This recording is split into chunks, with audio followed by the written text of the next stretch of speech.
اعوذ باللہ من الشیطان الرجیم بسم اللہ الرحمن الرحیم ایاک نعبد و ایاک نستعین یا اللہ موږ ستا عبادت کوو هم د تا نه مدد غواړو دوه قدمه سره ګډ شي ګام دې جوړ شي دوه قدمه سره ګډ شي ګام دې جوړ شي ډېر سرونه چې یو ځای شي قام دې جوړ شي یقینا موږ دلته نن د یو قوم نمایندګي کوو زه خپل مرکزي مشر additional secretary general P T I جناب سیف اللہ خان نیازی صاحب chief organiser FATA doctor Bashir صاحب او نور زما د قبایلي او د صوبایي ټولو ته خواست دی چې په ولاړه د دې استقبال وکړي نن دا هر څه د دې لوی کرم سره دي جناب عدنان شینواري زه د آیسف ناربازي کوم خو د آیسف ناربازۍ به تاسې جواب راکوئ چې دلته خلک پوهېږي چې واقعي دلته آیسفیان موجود دي پاک وطن میں صف در صف انصاف ہمارا پہلا ہدف نہ ڈرنے والا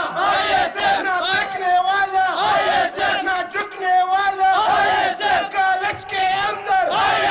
کالج کے باہر نیشنل بھی سن لے پیپل بھی سن لے نون بھی سن لے کاف بھی سن لے جمعیت بھی سن لے اب وقت آیا ہے اللہ کے شیروں نبی کی غلاموں اب ڈرنا کیا ہے گولی بھی چلے گی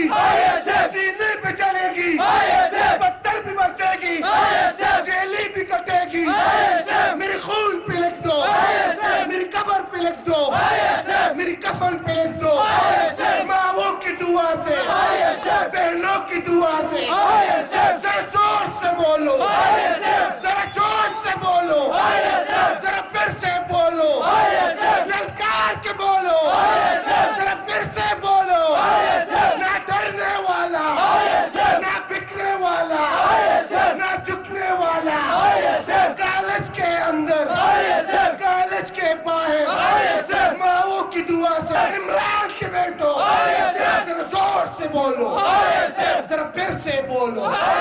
ذرا جوش سے بولو للکار کے بولو ذرا پھر سے بولو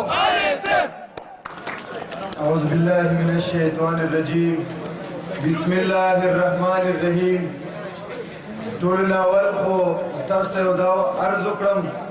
چې پرون مونږ پروګرام ډېر په ټینشن کې وو نشتر حال نه بدل شو دلته بل اسد دومره ناربازي وکړه چې مونږ تقریر خواندې کې ختم کړ سب سے پہلے میں آج کے چیف گیسٹ جناب پی ٹی آئی کے additional general secretary Saif Ullah نیازی کو یہاں پہ آئیسف فاٹا کے پروگرام میں آنے پہ دل کے گہرائیوں سے خوش آمدید کہتا ہوں اور ساتھ ہی ساتھ میں پی ٹی آئی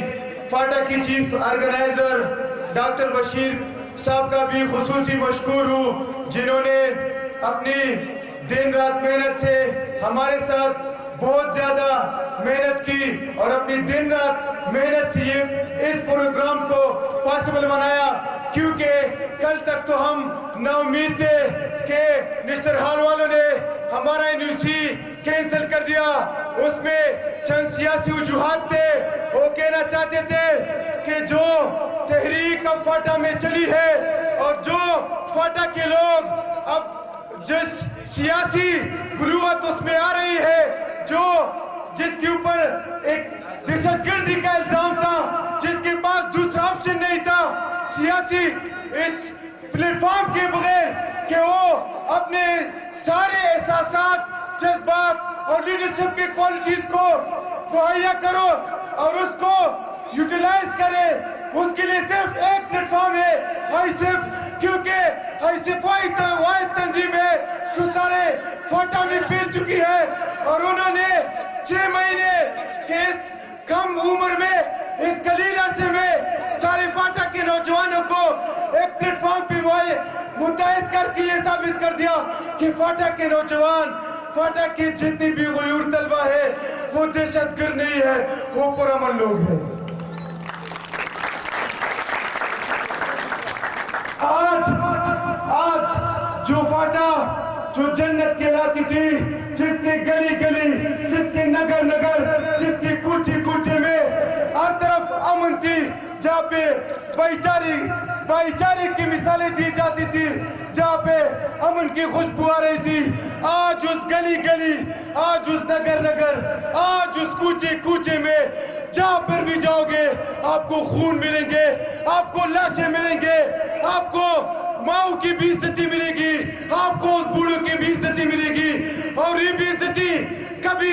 آپریشن کے نام پہ ہوتی ہے، یہ بھی عزتی کبھی سیکیورٹی کے نام پہ ہوتی ہے، یہ بھی عزتی کبھی آپریشن کے نام پہ ہوتے ہیں، کبھی سرچ آپریشن کے نام پہ ہوتے ہیں، کبھی دہشت گردی کے نام پہ ہوتے ہیں. لیکن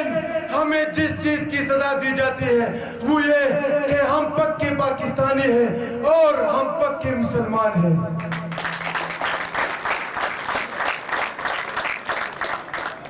جتنے بھی فاٹا کے جتنے بھی تعلیمی ادارے ہیں وہ سب بند ہو چکے ہیں، اور جہاں پر بھی ایجوکیشن ہے وہاں پہ صرف انرولمنٹ ہو چکی ہے. باقی لوگ سارے پشاور آتے ہیں، سارے اسلام آباد جاتے ہیں، سارے لاہور جاتے ہیں، وہاں پہ ٹیوشن کراتے ہیں اور پھر ایگزامس کے لیے واپس آتے ہیں. اور ان لوگوں کے لیے جب واپس آتے ہیں تو ان کی چیکنگ ہوتی ہے، اور ہمارے فاٹا میں ہر جگہ پہ کرفیو ہوتی ہے، اور وہاں پہ پھر اسٹوڈنٹ کی چیکنگ ہوتی ہے، اس کو پرچوں سے محروم کیا جاتا ہے، اس کے ساتھ ضائع کی جاتے ہیں، اور پولیٹیکل اور بغیرت پولیٹیکل انتظامیہ اس کو جیلوں میں ڈلواتی ہے،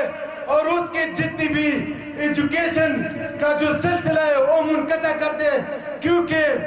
واحد میں سیاسی شعور پیدا کرے گا. اور جب سیاسی شعور پیدا ہو جائے گا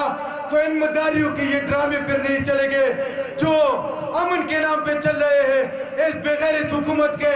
یہ ڈرامے پھر نہیں چلیں گے جو امریکہ سے ڈالر لے کے اس چیز کو چلاتے ہیں، اور ان بغیرتوں کی یہ ڈرامے نہیں چلیں گے جو امریکہ سے تو بزدل ڈرتے ہیں لیکن اپنے قبائلوں کو مروا دیتے ہیں. اور میں اس سے کہتا ہوں کہ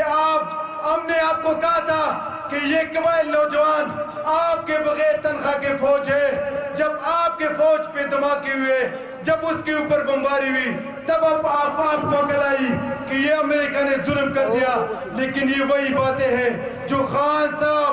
8 سال سے مسلسل کہہ رہے ہیں کہ اگر اس جنگ میں ہم نے قبائلیوں کے اوپر فوج کی چڑھائی کی اور اس جنگ میں قبائلیوں کو انوالو کیا تو پھر ہماری فوج اس قبائلی علاقوں سے نہیں نکلیں گے،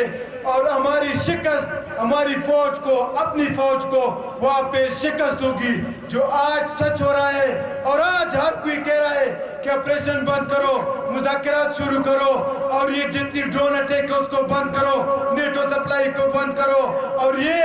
جتنی بھی سراسر ظلم ہو رہی ہے یہ سب ہر مسئلے کا حل نہیں بلکہ مذاکرات ہے جو خان صاحب نے 8 سال پہلے کہا تھا. آخر میں سیف اللہ نیازی سے صرف فاٹا کی جتنے نوجوان ہیں اس کے مطالبات کہوں گا. آج تک اس کو میٹیریل نہیں ملے. سیف اللہ نیازی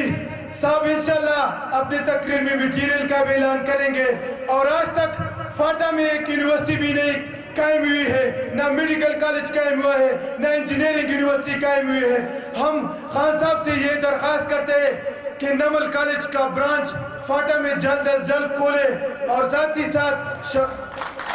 شوکت خانم میموریل ہسپتال کا بھی برانچ فاٹا میں کھول دے تاکہ فاٹا میں جتنی محرومیاں چل رہی ہے وہ ختم ہو جائے، اور ہمارے خان صاحب کے اوپر ایک اضافی اور خون کا رشتہ بھی ہے کیونکہ وہ ہمارا بانجھا ہے، اور ہم اس سے حق نہیں مانگیں گے، ہم اس سے لیں گے، اور ہم اس کو جو کہیں گے انشاءاللہ وہ ہماری یہ کرے گا. آخر میں اپنا تقریر اس شعر پہ ختم کروں گا. روح مشرق سے نکلتی ہوئی سورج کی طرح ہم نے راتوں کو بدلنے کی قسم کھائی ہے. السلام.